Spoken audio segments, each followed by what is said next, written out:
So in a new survey in Georgia, it shows that just 28% of men back Kamala compared to 59% who backed Trump. That's as lopsided as Brian Stelter's tits when he's done breastfeeding Don Lemon. Which is why this week we heard from TV host Andy Cohen, comedian Ben Stiller, and nanny banger Doug Emhoff. Yeah, talk about testosterone. I guess Randy Weingarten was busy. Anyway, they joined Doug's daughter Ella in a video to win over the girl dad vote with abortion. Roll it, Gladys. All the dads out there, I would say this is the time to really show your support for your daughters. What do I love about being a girl dad? I love how much smarter she is than all the guys in the room already. I can tell that she's going to be a powerhouse. She is already at 2.5. My daughter's 22 and a half, is a feminist, incredibly strong, and has really just inspired me in so many ways. I love her. I'm the proud dad of Ella over here. My vote for Kamala is an investment in my daughter's future. I agree. I'm right there with you. When the Dobbs decision came out 2+ years ago, I heard from Kamala right away, and then the next person was Ella. She texted me right away, essentially saying, we need to fight. This is not just an issue for women. This is an issue for men and families, and this is one of the many, many reasons why we've got to elect Kamala as president. What? I'll handle it. Whatever you say, ladies.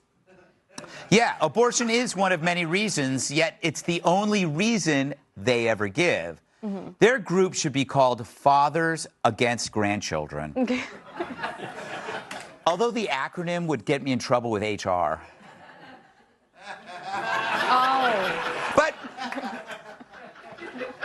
what a better way to gradually eliminate future Democrat voters. I'm surprised Trump didn't pop up at the end of the video and say, I'm Donald Trump and I approve this message. But this is more proof that Kamala is losing men who respond to her the same way dogs do to vacuum cleaners.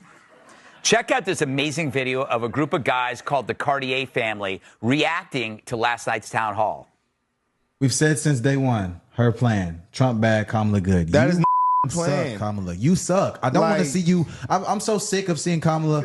I don't ever want to see her have success ever. I hate to make another sports analogy. I cannot. No, I mean it like that, bro. I cannot stand this woman. But she's not the best for the president. She died. I don't want to see her have any success. After this, I want her to crawl under a rock and disappear forever. No, bro, it's not her fault, man. This person that I see every day campaigning, I don't ever want to see ever again for the rest of my life. Imagine if a football team just fully focused on the team they were playing and watched film on them and never on themselves and talked about what they could do. That's the equivalent. They suck so bad that we're just gonna win. That just never works. Every site got Trump winning by like 10 points right now. This had my ears bleeding. It's a broken record at this point because I mean I don't know, guys. I don't even see Trump talk about you that much. That's so crazy. Well, let's not answer that question because my opponent Donald Trump. It's not what I'm gonna do bad. It's what he's gonna do worse. But when I listen to her talk, it just irks my soul. Like it feel like I got a nagging wife in the house that just don't know how to act. Really insufferable. But you do want to build some wall. Yes, I want to strengthen our board. They need to have a show on Fox. But those are black men, and they're about as into Kamala as they are flat asses. Yeah. Tyrus approves.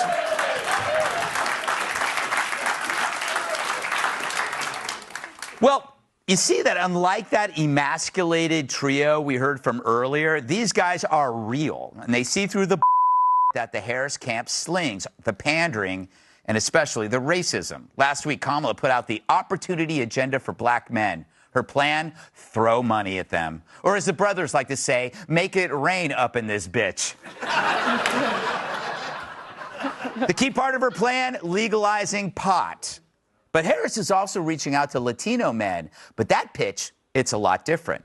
As Sonny Johnson points out, Kamala is offering Latino men help with child care and housing while offering black men crypto and weed. Because black men care more about pot than tots. And here I thought midnight basketball to cut crime was racist. What's he going to do next? Offer French dudes razors to shave their wives? Oh, God. I'm not opposed to that. The Dems' desperation is so bad, they got Beetlejuice on board to tell men not to go to Trump's rallies.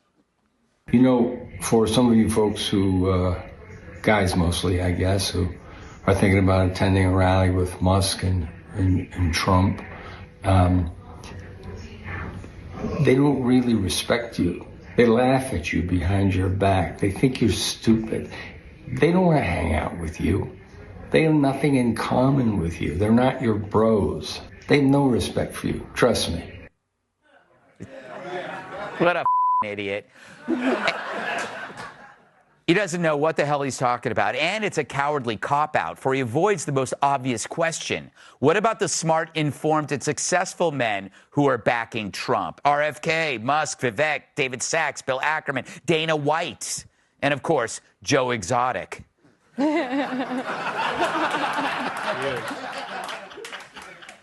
Has Keaton ever asked himself that? It's a huge blind spot, which is why he chooses to target an unnamed, unknown group of men that he portrays as easily persuadable. You know, because he's so smart and can employ dime store psychotherapy as if he has a superpower to know the inner thoughts of people in order to arouse suspicion that they're being fooled because they're so stupid, unlike a guy who plays dress up for a living. Maybe if we say his name 3 times, he'd shut the up. Finally.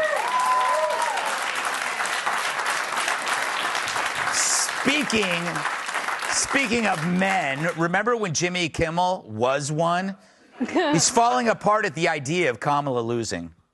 I don't feel like I'm mentally prepared for the possibility of a loss. I'm not ready. I'm an optimistic person. I'm not hysterical. I laugh when people say, oh, you've got Trump derangement syndrome. Yeah. I think if you're a reasonable person, you should have Trump derangement syndrome. The fact of the matter is, this is a dangerous person. This is a stupid person. And that's a bad combination. So Kimmel claims you can be reasonable and be deranged. Somebody get him a dictionary. Because the word reasonable and the word derangement are opposites, just like the word Kimmel and funny. So what do all of these frantic fellas have in common? Well, unlike the Cartier family, they've retreated from the real world into the hypothetical fantasy of the apocalypse because they can't reconcile the idea that millions upon millions of men and women think differently. It can't be that Keaton and Kimmel are the problem. It has to be these other Trump-supporting men. They must be blind, stupid, naive. No, guys, it's you. You sunk your entire identity into a political belief, and it's not working out. For most men, the cost of that defeat would result in a bruised ego. But we'd get over it and move on.